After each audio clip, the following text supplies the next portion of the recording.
विद्युत चुंबक। तो हम सभी विद्युत चुंबक के बारे में थोड़ा सा बात कर लें। जैसा कि हम जानते हैं कि यदि किसी भी पदार्थ में विद्युत धारा प्रवाहित की जाए तो वह चुंबक जैसा व्यवहार करने लगता है। तो अगर हम किसी भी ऐसा पदार्थ लें, लोहे का लें, तांबे का लें, चांदी लें, कुछ ऐसा लें और उसके ऊपर ज्यादा ऐसे तार लपेट दें, तार ऐसे ऐसे लपेट दें, तार लपेटते चले जाएं, तो सिंपल सी बात है, जब हम इस तार में विद्युत धारा प्रवाहित करेंगे तो उस पदार्थ में भी विद्युत धारा प्रवाहित होगी। और हम जानते हैं कि जब किसी भी पदार्थ में विद्युत धारा का प्रवाह करवाते हैं तो वह पदार्थ उसी प्रकार से व्यवहार करता है जैसा एक चुंबक करता है। तो जब विद्युत धारा के प्रवाह से कोई पदार्थ चुंबक बनता है तो इस पदार्थ को विद्युत चुंबक कहते हैं। क्लियर है कि जब विद्युत धारा के प्रवाह होने से कोई पदार्थ चुंबक बनता है तो इसे हम विद्युत चुंबक कहते हैं। क्लियर। अब अगर आगे बात की जाए कि विद्युत चुंबक किन किन बातों पर डिपेंड करता है। पहली चीज क्या होगा कि इसमें लपेटों की संख्या जितनी ज्यादा होगी, जितनी ज्यादा लपेटों की संख्या होगी उतनी ही ज्यादा इस तार की लंबाई होगी, और तार की लंबाई अगर ज्यादा होगी तो उसमें आवेश भी ज्यादा बहेंगे, और अगर आवेश ज्यादा बहेंगे तो मतलब माइनस चार्ज ज्यादा बहेगा, और माइनस जितना ज्यादा होगा उतनी ज्यादा प्रभावी ये चुंबक होगा। मतलब अगर इसमें जो लपेटों की संख्या है वो ज्यादा होगी तो ये चुंबक ज्यादा प्रभावी काम करेगा, मतलब इसकी क्षमता ज्यादा होगी। और दूसरी बात, अगर इसमें प्रवाहित धारा ज्यादा बहेगी, ज्यादा धारा बहेगी तो भी चुंबक की क्षमता ज्यादा ही होगी। क्लियर है। विद्युत चुंबक क्या होता है, विद्युत धारा के प्रवाह से जब कोई पदार्थ चुंबक बनता है तो उसे हम विद्युत चुंबक कहते हैं। और अगर इसमें लपेटों की संख्या ज्यादा होगी तो विद्युत चुंबक की क्षमता ज्यादा होगी, अगर इसमें धारा का मान ज्यादा होगा तो विद्युत चुंबक का मान तो विद्युत चुंबक की क्षमता ज्यादा होगी। क्लियर है। अब आगे अगर बात किया जाए विद्युत चुंबक क्या होता है, आप लोगों ने समझा। अगला जो हमारा यहाँ का टॉपिक हो जाएगा, थर्ड टॉपिक, कि मैक्सवेल या मैक्सवेल का कार्क या स्क्रू नियम।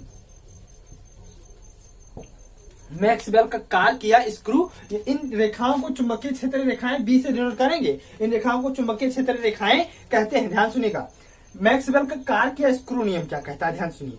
आपने स्क्रू देखा है कभी ऐसा, जो उसको ऐसे घुमा के पेंच से टाइट करते हैं, ये स्क्रू मान लीजिए इसको ऐसे ऐसे टाइट करते हैं तो ये आगे बढ़ता है, खोलते हैं तो पीछे आता है, स्क्रू देखा है। तो वही स्क्रू, मान लीजिए आप स्क्रू को इस प्रकार से कस रहे हैं, इसको कस रहे हैं, टाइट कर रहे हैं, मतलब इसको दाहिने घुमा रहे हैं, तो ये टाइट होगा, और टाइट होगा मतलब ये आगे को जाएगा। तो अगर जो इसकी नोक है, इसकी जो नोक है स्क्रू की, अगर यह विद्युत धारा की दिशा को दर्शाए, मान लीजिए इसको हम टाइट कर रहे हैं तो स्क्रू आगे को जा रहा है, तो अगर इसकी नोक जो है वो विद्युत धारा की दिशा को प्रदर्शित करे तो जिस एरिया में हम इसको घुमा रहे हैं, चाहे इस तरफ को घुमाएं चाहे इस तरफ को घुमाएं, सिर्फ नोक जो है अगर यह विद्युत धारा की दिशा को दर्शाएगी तो ये घुमाएंगे, चाहे हम दाहिने घुमाएं चाहे बाएं घुमाएं, तो ये चीजें घुमाने वाला जो प्रोसेस होगा ये विद्युत क्षेत्र रेखाओं की दिशा को प्रदर्शित करेगा। इसी को मैक्सवेल का कार्क या स्क्रू नियम कहते हैं। फिर एक बार कि यदि हमारा स्क्रू जो है उसको दाहिने घुमाएं या बाएं घुमाएं, तो जो इसकी नोक है, यदि ये नोक विद्युत धारा की दिशा को प्रदर्शित करे तो घुमाने का जो प्रोसेस है, मतलब चाहे दाहिने घुमाया गया चाहे बाएं घुमाया गया, इस घुमाने के कारण जो घुमाया गया वो विद्युत क्षेत्र रेखाओं की दिशा को प्रदर्शित करेगा। क्लियर है सभी को, आशा करता हूं समझ में आया होगा। अगला जो टॉपिक है हमारा फोर्थ, दाहिने हाथ के अंगूठे का नियम। दाहिने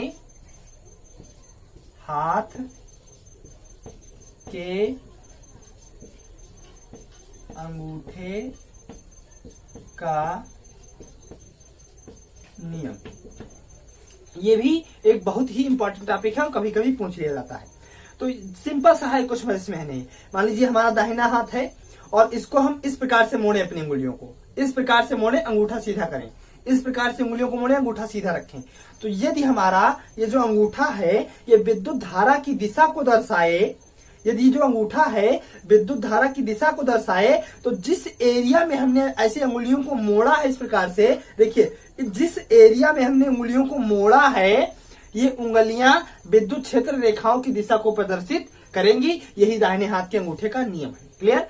मैक्सवेल का स्क्रू का कार्य का नियम क्या था कि अगर जो नोक है स्क्रू की वो धारा की दिशा को दर्शाए तो घुमाने वाला जो प्रोसेस होगा वो विद्युत क्षेत्र रेखाओं की को दर्शाएगा। और दाहिने हाथ के अंगूठे का नियम क्या है कि यदि हम अंगुलियों को ऐसे मोड़ें और अंगूठा सीधा रखें तो यदि यह धारा की दिशा को दर्शाएगा तो उंगलियां जो होगी वो विद्युत क्षेत्र रेखाओं की दिशा को दर्शाएंगी। क्लियर है। तो मैं आशा करता हूं आप सभी को 4 टॉपिक पसंद आया होगा और समझ में आया होगा। तो मिलते हैं अपनी नेक्स्ट वीडियो में, जिसमें मैं आप लोगों को बायो-सेवर्ट का नियम, किसी भी आवेश पर लगने वाले चुंबकीय बल की का मान व विद्युत धारा की चुंबकीय प्रभाव का अनुप्रयोग यानी कि विद्युत मोटर के बारे में आने वाली वीडियो में आप लोगों को बताऊंगा। तो इसके लिए आप लोग बने रहिए 5G एकेडमी के साथ। मिलते हैं नेक्स्ट वीडियो में, तब तक के लिए जय हिंद।